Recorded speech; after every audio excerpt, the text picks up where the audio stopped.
Well, for more on the UK's involvement in the airstrikes on Syria, let's go to Simon Mcgregor-Wood in London. Good to speak to you, Simon. We were hearing the Prime Minister's remarks earlier. She plans to take this up with her fellow MPs in London in a couple days' time. She seems to be justifying this as solely being about chemical weapons, but we know that this could be deeply unpopular among the British public. What kind of reaction are we seeing, particularly from the opposition there? A little difficult to gauge the reaction of the British public so far. It's early days. I don't think the dust has settled on that. But strong opposition from the principal opposition, the Labour Party led by Jeremy Corbyn. You'll remember in the run-up to last night's strikes, he was pretty articulate in outlining his opposition to military strikes, at least without the convening of Parliament, and for the British Parliament to have a role in shaping the debate. Theresa May had a cabinet meeting earlier this week where she discussed it. We understand that even a number of her Conservative ministers might have preferred the idea of Parliament reconvening to discuss it, but clearly she felt she had the authority. There's no rule that says that she had to reconvene Parliament, so she went ahead, and as we saw from her statement earlier made from Downing Street on Saturday morning, she outlined the reasons why she felt she had to go ahead urgently. We will see on Monday the extent to which there is significant parliamentary opposition to this, but given that, unless something goes dramatically wrong, this appears to be, in the American words, a one-time strike.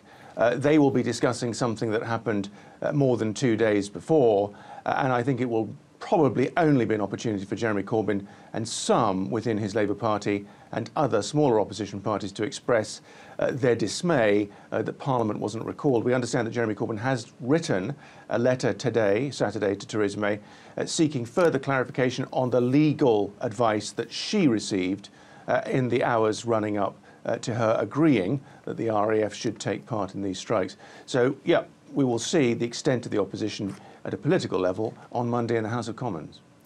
Simon, we also heard Theresa May talking about making a stand against the use of chemicals, not only in Syria, but on the streets of the UK. How much do you think this is about formulating some kind of a response to the poisoning of the double agent in Salisbury a few weeks ago? I think from her statement it's clear that the events in Salisbury have fed into her calculation.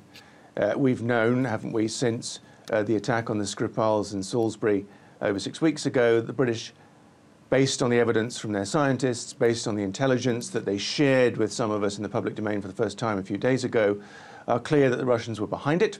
The Russians clearly deny that, but I think the British political establishment is convinced that they did it, and they see through the Russians' close partnership with the Assad regime in Damascus, the emergence of, I think the word that they would use is a normalization in the use of chemical weapons, whether it be in the battlefields of Syria or on what they consider to be a cynical, targeted assassination of a former spy. I think it fed into her calculation, and she quite explicitly said that this is also about Salisbury. But in terms of the wider ambition of the British, I think she's singing very much from the same hymn sheet as the French and the Americans. This is a narrow set of targets. It may well be significantly a bigger strike than the one the Americans launched last year, but I don't think the British think this is about regime change. I think this is simply a symbolic attack matched with a certain targeting of Syria's chemical weapons capability. It's a kind of, don't do this again. We will come back to you if you do it again. But this is not, as Josh Landis said to you a little bit earlier, from the British point of view, about significantly changing the balance of power in the Civil War. Do you think that this is a popular move for Theresa May politically? Will she be praised for her actions, or will she be criticized for what some might view as unilateral action, as opposed to how David Cameron played this a few years ago when he put the question of intervening in Syria to Parliament?